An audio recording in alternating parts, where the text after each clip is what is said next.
Hey, this is Diane. So I take questions from the internet and use my experience, 25 years experience in building businesses and selling, to answer the questions and give some experience from what has worked for me. And I've built lots of different kinds of companies: service, staffing, candy, clothing, and have applied my sales processes to all sorts of different things. So here we go. This question is about, it's from a recruiter actually. So got a lot of experience in that, and it's about recruiting for early stage startups. And the headline is, the question is, when startup founders say to follow up and then they ghost you. Okay, so love this question. Love it, love it, love it. Okay, so, and it is a thing, sort of, ghosting from a client. But okay, so let me share with you the question, and I'll share with you what I'm going to paraphrase. So basically, this person is asking that when she reaches out, a founder will reply, and they'll have a conversation.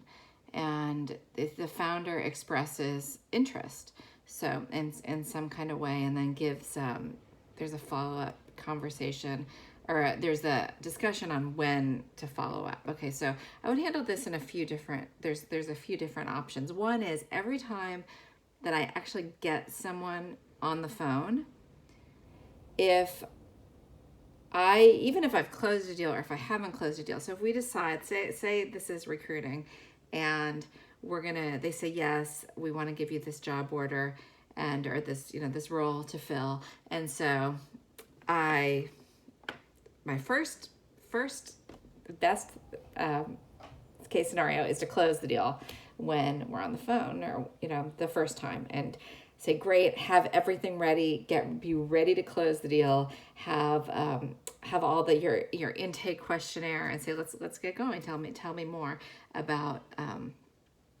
the position. So, or if she says something like, I'm not hiring, but I want to stay in touch because I'm really excited to work with you. So that's another thing too. And second thing, so first thing would be to close the deal while you're on the phone. So always be ready. And it's kind of cliche, but what do they say? Always be closing, ABC. But really it's true. Like, always be ready to close. And a lot of times I have seen, when I've managed sales teams, I've seen people actually, like, they're on the phone with somebody who's like, yeah, I want to work with you. And then they freak out and they're like, oh, and then they schedule another call, or they do something, and I'm like, dude, like, that person just wanted to work with you. So that's, just be ready. Best case scenario, be ready that you can actually close the deal and get the sale on that call, because that happens and it's awesome. And then you say, okay, where should I send the contract or fee agreement or whatever you call it, instead of asking questions like about the next steps or whatever. You ask questions like, instead of saying, should I send you a fee agreement or whatever, you can say, okay, who should, a question that it's not a yes or no question. So anyway, so yeah. And then let's see. And then, okay, so if you don't get the actual sale, whatever kind of form that is in your business, next thing to do is to schedule. Okay, so they say, follow up with me in a couple of weeks. Great. Let's schedule that call now. And I take out my calendar and I schedule it while they're on the phone. So right now I'm coaching founders. So what I'll do is when I'm talking to, well, not like this, it's on Zoom usually, but when I'm talking to someone and they need to think about it, I'll say, okay, let's book a call for next week. And in the meantime, we can, if you have any questions, reach out to me, or we can always change our call next week. We can make it a little longer and make that your kickoff call if you decide that you want to get going right away. So the next best thing is to schedule the next follow-up call, not to let them get off the phone without having that next call on the books. Okay. So in that scenario, when we get off the phone, either way, I have a template and I use Mixmax. I love automating email templates and sequences, and I'll drop the link to Mixmax. If you use my link, you get a $25 gift card, so I'll put that in there. But I love that. And so so I have because sometimes it can get so sometimes sales is really monotonous, and the more that you can systematize it, the better, I have learned. And so I need templates, and I always alter the templates a little bit, but I have templates in Mixmax, or you could use HubSpot too, or whatever system you're using to automate, and have a template ready so that you can just really super easy just put that person's email in, click on the template. I have a template follow up after first call, and then I have several after that, like to the, I don't want to be a pest, that kind of thing. Okay, so that's one thing. That's also a good case scenario if you have the second call on the books. Okay, if you don't, and if in this person's case, you follow up with them and then you don't hear from them. Okay, after 2 times, that is not ghosting. Okay, that is that person just has not. And the person in this question said it happened to them several times. Okay, so that is not. It can take a year, and I have gotten some amazing clients following up literally for over a year. I've also put people in sales email sequences, and if you don't know what that is, I'm actually about to do a class on that and to teach people, because this stuff is so powerful. So you can set up people on an email sequence so that I'll set them up for like 7 emails. So basically they think it's like you're just hitting send again. It's like you're actually typing the email, but you type it all up and you put it in an automated sequence. And so if they don't reply, you're like, hey, following up, or whatever you say, whatever you're, and that's a whole other thing, is how to write those emails. That one rule for writing the emails is write them like you would talk. So don't, we tend to be like all robotic when we go into our emails, but don't do that. I'm giving you all the good tips. So anyway, but that's good. And you might need to, honestly, this person's asking, am I doing something wrong? Yes, your expectations are totally wrong, because it could take you literally 50 follow-ups for this person for somebody to get back to you, unless they say no. Okay, if they say no, that's one thing. But until they say no, and if they say no, that's a whole other, there's ways to talk through that too. Or even if they say, hey, take me off your list, even if it's not a list, even if it is a list, I have tips for that too. But if they say, until they say no, and you cannot, well, you can, I guess, but think that they're ghosting you, because sales is monotonous. It takes time, and it takes a long time. And honestly, sometimes, like I helped a content marketing startup build, and we went from, we about doubled our revenue in a little under 12 months. And when I started with the company, they were at about 600,000 in revenue, and we got to $1 million by email marketing or sales. It's not email sales sequences.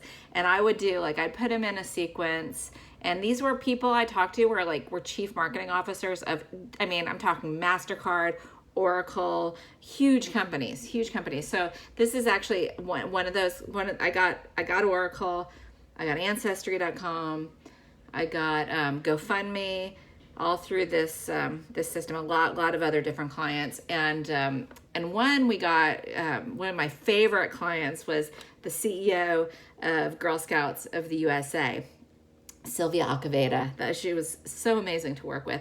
And the way we got her was we put in a sales sequence, email sequence, and to the chief marketing officer of Girl Scouts, and they got a set of 7 emails, did not reply. It was actually somebody who I was managing, who had put them in the sequence. That person left, and so I, a few weeks later, up to that sequence. So all the people who had not replied to that sequence, sent them another sequence. And I think it was email 12 that I got a reply back and a call set up with Sylvia. And she, I mean, we did some killer content with her. And and it's, I mean, sometimes if you Google it, and HubSpot always has some really good stuff on this, but if you Google it, like, you'll see sometimes it takes, like, I just read a blog, some dude said it took him 48 outreach calls to get to one client. I mean, that's just sales. So so you're not really being ghosted, or maybe you are, I don't know, whatever you want to call it, but this is like sales from the beginning of time, right? So to me, I always look at it like, if you're in sales, people expect you to be kind of annoying. Like, people expect you to keep following up. Have you ever gone into a store and the salesperson kind of ignores you, or like at the beginning, they might be like, oh, hi, you know, how are you? And then you're kind of looking and then they don't say anything. It's weird, right? It's like, you know, and it's almost like, it's a little bit annoying when they follow you around or tell you stuff, but it's almost like weird when they don't. So to me, I always kind of look at it like, if I'm selling something, if I'm in that place, people are sorry, gotta wipe my nose. People are like expecting that.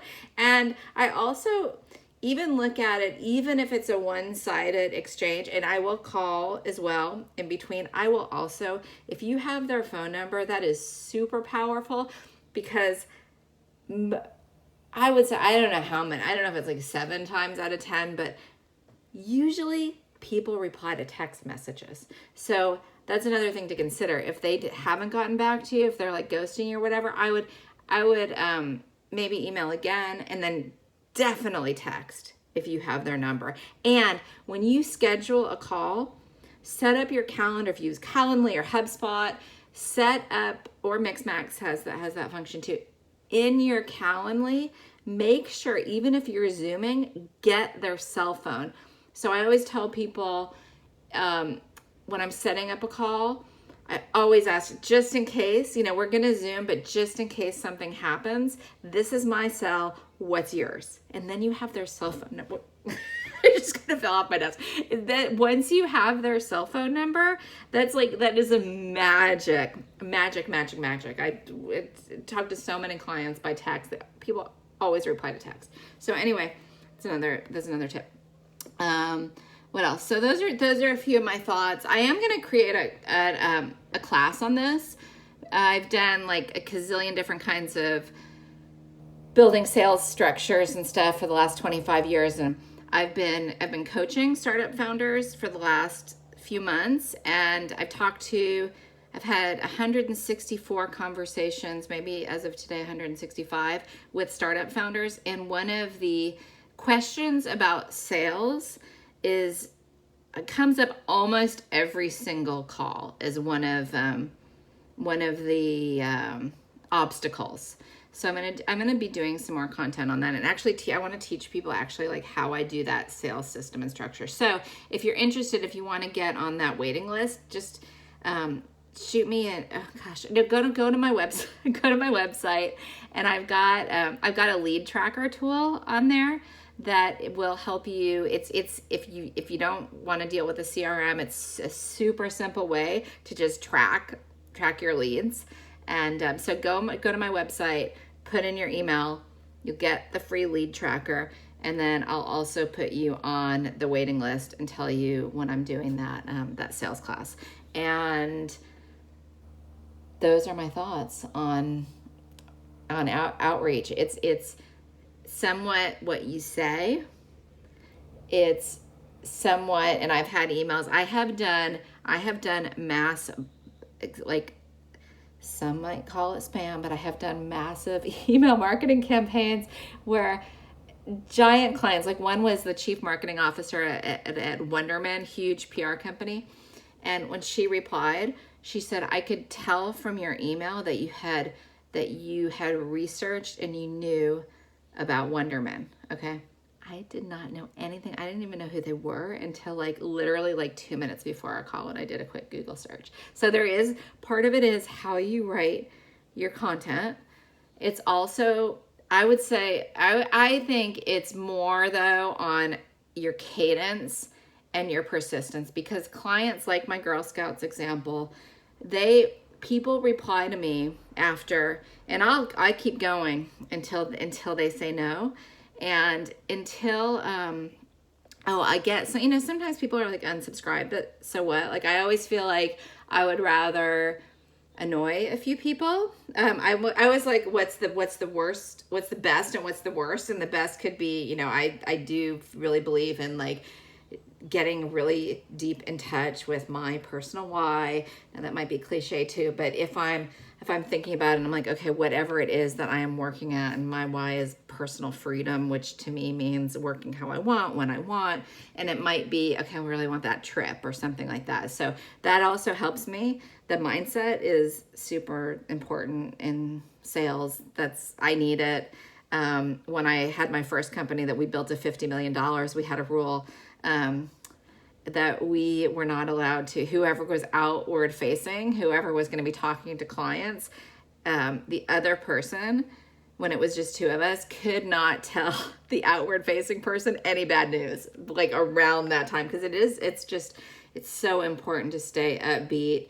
And anyway, I'm all over the place on this, but those are some nuggets that you can use. And I was going to say, people, by outreach, it's crickets, that's okay. I keep outreaching, and then a lot of times once they finally reply, and dude, it might be like after 12, 15, 20 times, lots of times they have said to me, okay, and I've been doing this. I was going to tell you how old I am. I'm 52. I've been doing this since I was 27 years old. Okay. And a lot of times they'll get back to me and they'll say, thank you for being so persistent. Or I don't know if they say, yeah, I've heard that, or I really appreciate your follow-up. And the other thing is, by following up like that, you're teaching people how you're going to be, what to work with, and how that is reliable. Like, do you want to be seen as somebody who fizzles out after 2 attempts? No, you want to be that person. Like, who do you want to work with? Like, I want to work with that person who I know I can count on, and also who knows, even if I'm busy and even if I'm kind of, not giving them what they need, whatever, or what they think they need, they're still going to be there. So you're also showing your prospects how you're going to treat them once you're working together. So that's my answer. And the end of the question was, I'd be grateful for any advice to move these conversations forward and turn them into concrete opportunities. And I can tell you, I have created lots of concrete opportunities. I built a $50 million business. I had another $35 million business. I had all sorts of different kinds of staffing and recruitment kinds of businesses. I had a fashion business that in our third year we were at $750,000 run rate, and had 325 women across the country selling our clothing. I've helped a candy business created their B2B sales channel and brought in clients. Like, we brought in GE, Dolby, Pinterest as clients, and all from using these methods that are tried and true, and it combined technology.